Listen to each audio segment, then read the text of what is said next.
The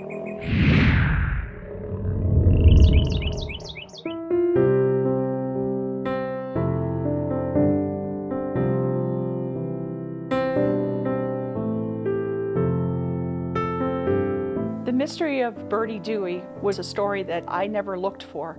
It really started out as a search for an old hotel. The legend had been, and the common belief about Boynton Beach, is the city I've lived in for over 20 years, was that it was founded by Major Nathan S. Boynton. But no one was quite sure exactly where the hotel was. So I went to the Palm Beach County Courthouse and looked into the tract books, which kind of detail all the land sales. Well, I did find Major Boynton's hotel, but I found something else that was very puzzling. The person who was selling all the lots in downtown Boynton and who had platted the town wasn't Major Boynton, it was someone else. And the name that was recorded on all the deeds was somebody named Byrd S. Dewey. I found that very confusing because I thought, I have never heard this name Dewey associated with Boynton. So I asked a colleague of mine, Janet DeVries, who at that time was working at the Boynton Beach City Library, as if she had ever heard of Byrd Dewey. And she said yes, that her and her husband were very important to the founding of Boynton Beach, and that Byrd Dewey was an author, and that she had written children's books. And I became very intrigued by that, and I thought, well, wait a minute now, a woman owns all the land in Boynton Beach area, and she's an author? So that's really what started us, both Janet and I, on a quest to find out more about Mrs. Dewey and their incredible life story in Palm Beach County. Researching for the book Pioneering Palm Beach with Ginger Peterson became addicting. We fed off of each other's positive energy, and what would happen was, late at night we'd be texting each other, and we'd each be researching separately, and we would write to each other and we would say, look what I found. And at one point we had so much information that we said, we really should share this information with other people. They should know this story. Mrs. Dewey was the grandniece of President Zachary Taylor, and her husband was the cousin of Admiral George Dewey, the hero of Manila. So their connections to American history were great. Mrs. Dewey's father was Jonathan Edward Spilman, who wrote the very famous song, Flow Gently, Sweet Afton, which was one of the most popular songs of the 19th century.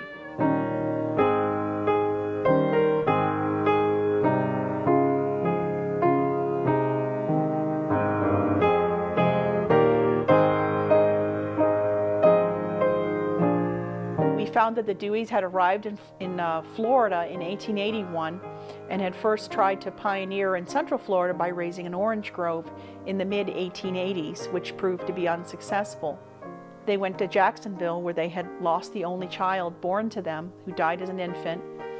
And it was at that time they decided to embark on a new adventure to this mythical place, magical place that they had heard of called South Florida, and specifically the Lake Worth country. If I had my way, I'd always stay in Florida among the palms. My one favorite haunt is a palm tree, and all I want is someone just to rest in my arms. South Florida was actually the last frontier of America that had not been settled in any way. There was maybe 200 people living in all of what is today Dade, Broward, and Palm Beach counties. It was considered to be almost uninhabitable because of the mosquitoes and the humidity and the extreme heat of summer. But people who came here had seen the tropical beauty of the coconut palm and other things will only grow in South Florida, and fell in love, especially with the Lake Worth area. There was no train or road here. To get here, it took the Deweys 1 week to get from Jacksonville down to the Palm Beaches area. They took schooners down the Indian River. They built a small cottage in the woods in what today would be the Northwoods section of West Palm Beach. Mr. Dewey went across to the island of Palm Beach, where he worked each day as an accountant or doing carpentry work. Well, Mrs. Dewey was alone in that cottage. She had encounters with Seminole Indians that were a little bit frightening for her at first. She had to do some of her own hunting, such as quail and squirrel, because it was very difficult to obtain food. One of the neatest parts of our research was trying to put a compilation together of all her known writings. Mrs. Dewey published for various magazines of the day, including the Christian Union, Good Housekeeping, and Ladies' Home Journal.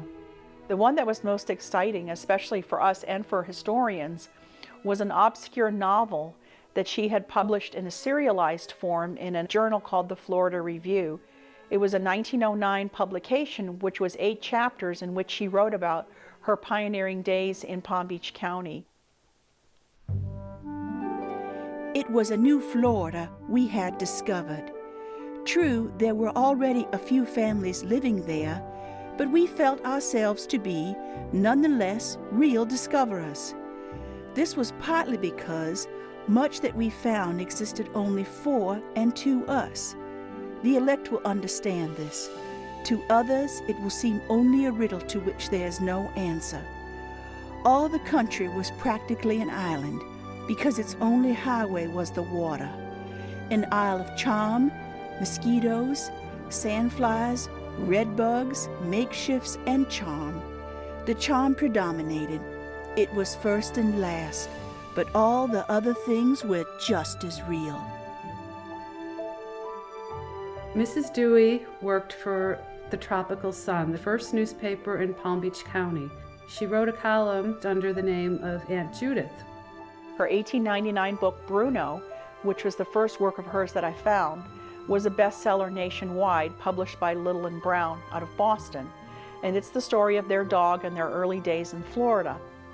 It sold over 100,000 copies its first year out. The second book that Mrs. Dewey published was called The Blessed Isle, and The Blessed Isle was mostly about her cats.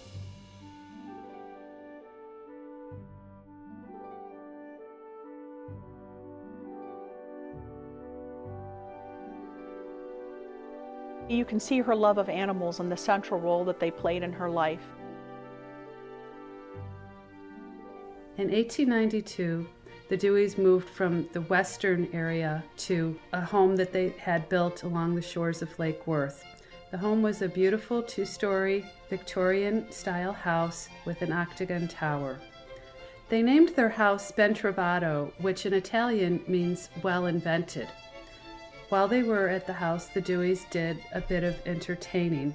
One photo that we found showed a picnic that they had for the new visiting minister in town, and in the photo you will see many of the famous Palm Beach people, including the Cluettes, the Vanderbilts.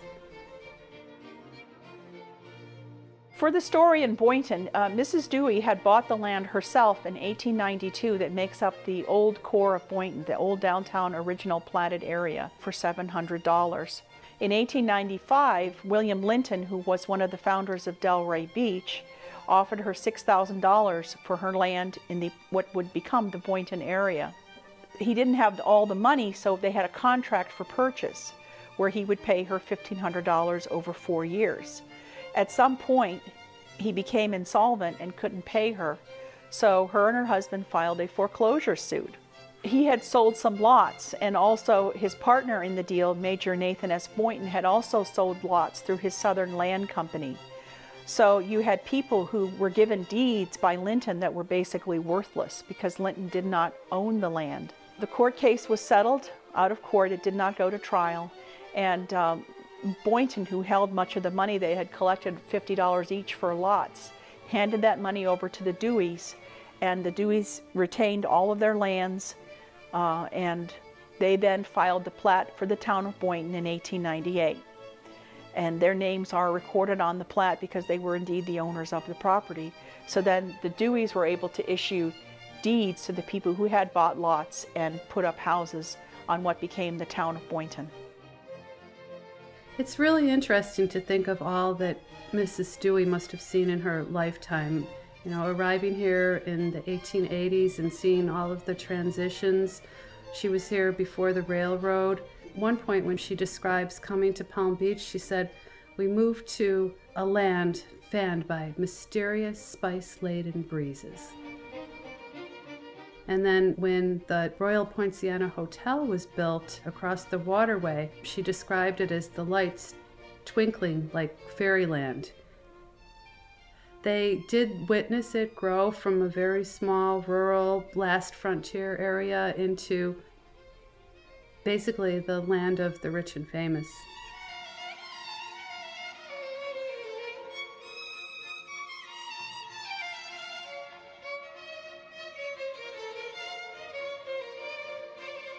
The books Pioneering Palm Beach, The Deweys and the South Florida Frontier, and the collected works of Byrd Spilman Dewey are both available through Amazon.com, local libraries, and bookstores.